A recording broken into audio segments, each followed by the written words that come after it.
Thank you, Kurt. It's great to be back in this classroom. I spent many hours here, actually with a room filled with far more people than we have here. I always look forward to the end of the semester when I get a pile of blue books and a pile of journals that I got to spend 3 or 4 days going through. So this time is actually a different kind of occasion where I'm going to kind of get to talk to you about some of the major philosophical themes that lie behind what you're experiencing with Bonnie and with your peer mentors in thinking through this idea of creative leading.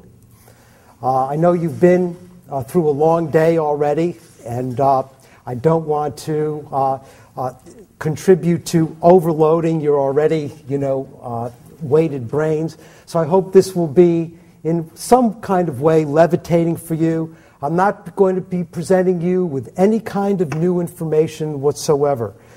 This is the kind of thing where we all have a feeling of what leading is about. We have a feeling of what it is to be in the presence of someone that's really leading. We have a feeling of what it's like to make a decision to say, I'm going to follow that person and something different is going to happen in my life. So I just want to talk to you about that experience a little bit, some of the elements that lie behind that experience.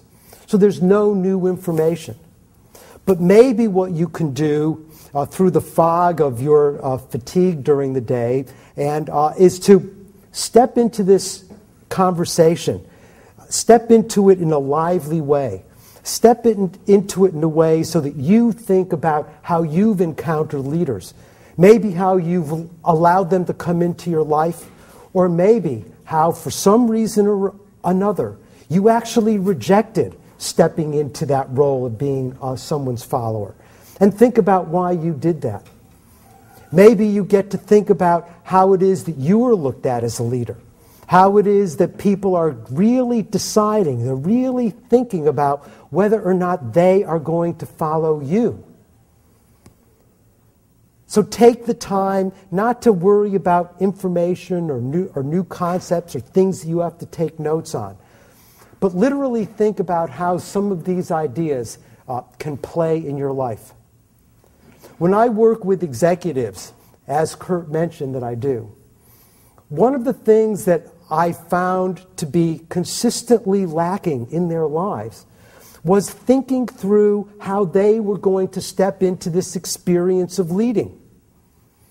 They had tons of information and tons of training about how to be a good manager, about how to motivate, about how to get the most out of your employees. They had tons of routines and big, gigantic books of advice to follow.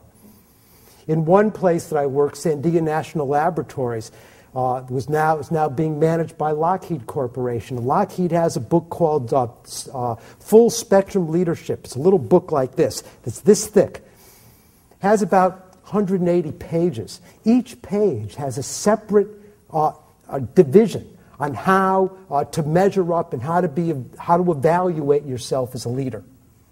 One question never, ever comes up in that book, and that is, erstwhile leader, how do you feel about this? Where do you fit into this picture? What kind of a leader are you? Clearly, you are never going to be able to do all of these things. So in what way are you leading? That question never gets asked. So Sandia National Laboratories has hired my firm and myself to come in and work with their senior leaders to help them answer that question.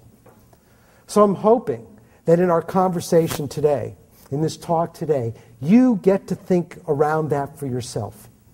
You get to think about, well, how do I play in this role?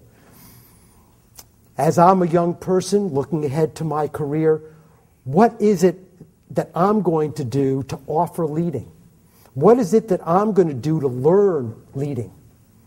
Who is going to be an exemplar for me in leading? Ask yourself these questions, and maybe our talk today can give you a start into that kind of question.